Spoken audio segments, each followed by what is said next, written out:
హైదరాబాద్ వనస్థలిపురంలో అధిక వడ్డీ పేరుతో మోసాలకు పాల్పడిన బద్దం జ్యోతిరెడ్డిని పోలీసులు అరెస్ట్ చేసి రిమాండ్కు తరలించారు. కోహిడాకు చెందిన బద్దం జనార్దన్ రెడ్డి భార్య జ్యోతిరెడ్డి వనస్థలిపురంలోని కమలానగర్లో గత 9 సంవత్సరాలుగా ఉంటుంది. అప్పటి నుంచి రియల్ ఎస్టేట్ వ్యాపారం నిర్వహిస్తూ అందులో పెట్టుబడుల కోసం అధిక వడ్డీ ఆశ చూపి కోట్లు వసూలు చేసింది. 20 మందిని నమ్మించి సుమారు 6.5 కోట్లు వసూలు చేసింది. తిరిగి ఇవ్వమని అడగ్గా ఇవ్వకుండా ముఖం చాటేసింది.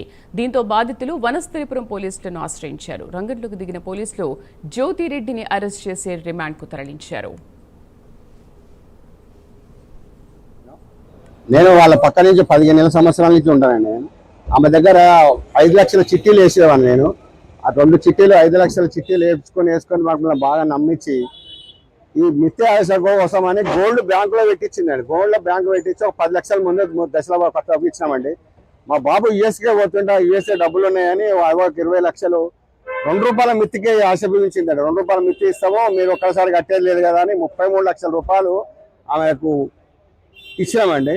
తర్వాత ఈ చిట్టి డబ్బులకు 11,40,000 మొత్తం కలిసి 45 లక్షలకు ఒక బాండ్ పేపర్ రాసి ఇచ్చిందండి ఆమె మాకు. దశల వారీగా 3 దఫాలకు ఇస్తామని. ఈ రాసి తర్వాత ఏమైందంటే రోజు వాళ్ళ ఇంటికి పోతుంటే మెల్లగా ఈమె వారం 10 రోజులు ఎక్కడో పోతుంది. నేను రియల్ ఎస్టేట్లో ఉన్నా, నేను అక్కడున్నా ఇక్కడున్నా అని చెప్తుంది. భర్తను అడిగితేనేమో భర్త అక్కడ కూతురు, చిన్న కూతురు ఇంటే మేము ఇస్తాం అంకుల్ ఎక్కడ డబ్బులు అని చెప్పింది. తీరా ఇక్కడ అందరు చూసే వరకు ఈమె జంప్ అయిపోయింది, పారిపోయిందండి. పారిపోయింది. ఇప్పుడు ఆమె పార్చుకు లేదు. మేము పోలీస్ స్టేషన్లో కంప్లైంట్ ఇచ్చినాం ఆమె మీద. ఆమెను పట్టుకొని వచ్చిర్రు. మేము పోలీస్ స్టేషన్కి వచ్చినామండి, మాకేమైనా న్యాయం చేయగలరని. తన ఇంటి దగ్గర షాప్ నాది, గోల్డ్ షాప్ నాది. గత 20 సంవత్సరాల నుంచి నాకు తెలుసు. చిన్నప్పటి నుంచి తనతోటి పరిచయం ఉంది. ఆ చిన్నప్పటి నుంచి అక్కనే పిలిచినాను తనను. ఆ పరిచయం తోటే ఐటమ్ కూడా దగ్గర చేపించేది, టైంకి ఇచ్చేది. ఎప్పుడు ఏం తీసుకున్నా కూడా టైంకి ఇచ్చేది. ఆ నమ్మకంతో డబ్బులు అడిగింది. ఫస్ట్ టైం 2026లో డబ్బులు అడిగింది. 1 వీక్లో ఇస్తా అని చెప్పి 4 లక్షలు తీసుకుంది. అక్కడి నుంచి స్టార్ట్ అయిందండి మాకు తనకి రిలేషన్. అంటే డబ్బుల విషయంలో పాత విషయాలతో పరిచయం ఉంది, కానీ డబ్బులతో మాత్రం 2024లో పరిచయం అయింది. ఇట్లా డబ్బుల విషయంలో మాత్రం టైంకి తీసుకుంది, ఇచ్చేస్తుంది. ఒక 3-4 నెలలు ఇచ్చేసింది. తర్వాత తీసుకునే అమౌంట్ మాత్రం ₹1 రిటర్న్ రాలేదు. 1.5 ఇయర్ నుంచి ₹1 రిటర్న్ రాలేదు. నా మొత్తం కలిసి 1,20,00,000 పోయింది మొత్తం నాది. డబ్బులేమో 1,20,00,000, బంగారం 30 తులాలు ఇచ్చాను. 3 బిస్కెట్లు, ప్యూర్ బిస్కెట్లు 4 తీసుకుంది. ఒక బిస్కెట్కి డబ్బులు ఇచ్చేసింది. ఇంకో 3 బిస్కెట్ ₹1 ఇవ్వలేదు. చెక్ వెళ్ళింది అమెరికాకి వెళ్ళినప్పుడు. పాస్ అయిపోతుంది అన్నది. ఆ చెక్స్ ఫెయిల్ అయిపోయినాయి. ఇంతవరకు రిటర్న్ అయితే ఏం రాలేదండి. దాని నుంచి మేము కంప్లైంట్ ఇచ్చాము. ఇక్కడ February 15th నుంచి మెసేజ్ అయితే లేవు. ఆ రోజు లాస్ట్ రిప్లై ఇచ్చింది. అయిపోతుందండి, మీరు అయిపోతే టెన్షన్ పడకండి రాజు, ఎక్కడికి పోని డబ్బులు మొత్తం మీకు వస్తాయి, టెన్షన్ పడకు అన్నది. ఇక ₹1 రాలే అప్పటి నుంచి ఇప్పటివరకు అండి.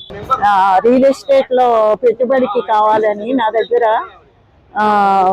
ఆమె ఎవరో నాకు తెలియదు, వేరే మా చుట్టాలు ఆమె ద్వారా వచ్చింది.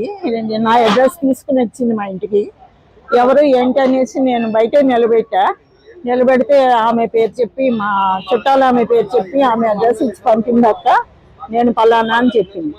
అప్పుడు నేను తాళం తీసి లోపలికి రమ్మన్నా అనమాట. అప్పుడు డబ్బులు అడిగింది నన్ను. నా దగ్గర ఇప్పుడు డబ్బులు లేవు నా దగ్గర, అయినా నాకు ఇలాగా ఇచ్చేది నాకు అలవాటు లేదు. మేము అఫీషియల్స్, మా వారు బ్యాంక్ ఆఫీసర్ అనమాట, అందుకని మేము ఇలాంటివి మాకు అలవాటు లేదు, నాకు వద్దు అని చెప్పి చాలాసేపు వాదిస్తే, సరేనక్క నాకు అర్జెంటుగా కావాల్సి వచ్చింది, మీకు వారం రోజులు ఇచ్చేస్తాను అని, ఏముంటే అది ఇవ్వండి బంగారం, నేను విడిపించి వారం రోజుల్లో మీకు అప్పచెప్పేస్తాను అని చెప్పింది.